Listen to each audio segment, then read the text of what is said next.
The NBA sent teams a health protocol and a 113-page rulebook defining life in the Disney bubble or campus, whichever you prefer.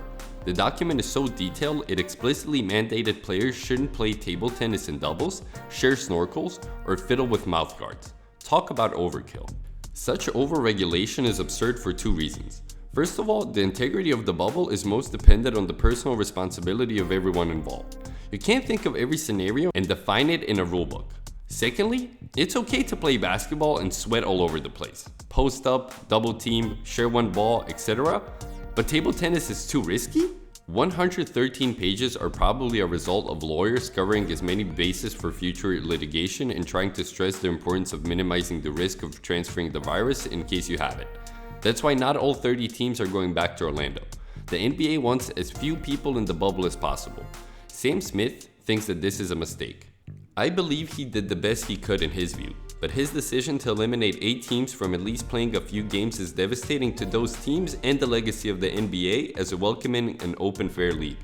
It's branding a quarter of the league as irrelevant, and I predict one of the biggest mistakes the NBA will ever make.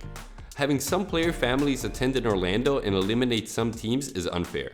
Sam Smith said this before the information about families joining once a lot of teams are eliminated and leave the bubble. But his overall point still stands. Adam Silver sacrificed some fairness to increase safety.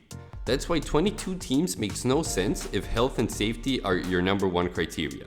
You either bring in 16 playoff teams, give them some scrimmage and exhibition games, and go directly to playoffs. Or bring back all 30 teams. Pulling an arbitrary line like that will always give legitimacy to criticism. Why not 23 or 21? The reality is, more teams involved benefits the players. It means more regular season games will be played and players will get to collect more checks. If they show up, that is. Kyrie Irving and Avery Bradley are leading the charge to boycott the games in Orlando if the NBA doesn't commit to supporting African American equality in a meaningful way, primarily with leadership positions and money. Another thing people are sleeping on is the independent medical board that will review the medical history of everyone going to Orlando and possibly flag certain people from participating in games or going to Orlando altogether. Alongside respiratory issues and conditions that lead to a weak immune system, age is one of the most significant risk factors with COVID-19. When Adam Silver mentioned coaches above a certain age might be banned from participating, the National Basketball Coaches Association reacted immediately. Their position was simple: the NBA can forget about it. We are yet to see if the medical board will flag any coaches over 65 years old. If they do, Smith believes it won't go well for the NBA. Silver attempted to eliminate older coaches, which is ageism and discriminatory and against the values of the Constitution of the United States. Overall, I believe the NBA's reaction to restarting has been unfair and unequal and not in the best interest of the sport and what the NBA long has stood for. When it comes to one of the biggest mistakes the NBA will ever make, things like keeping Donald Sterling around a few decades too long come to mind. How the bubble plays out could turn out to be one of the biggest mistakes the NBA will ever make, but for the opposite reasons.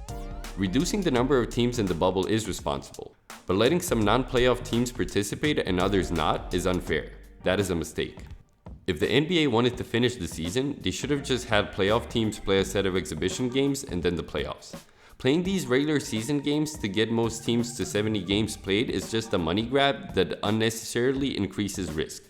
In case of a significant outbreak of COVID-19 in the bubble, it very well may be one of the biggest mistakes in NBA history. Do you agree with Sam Smith's take on Adam Silver making a huge mistake? Let us know below in the comments, guys. And if you like this video, please leave it a like and consider subscribing to our YouTube channel for more great basketball content. Thank you for watching.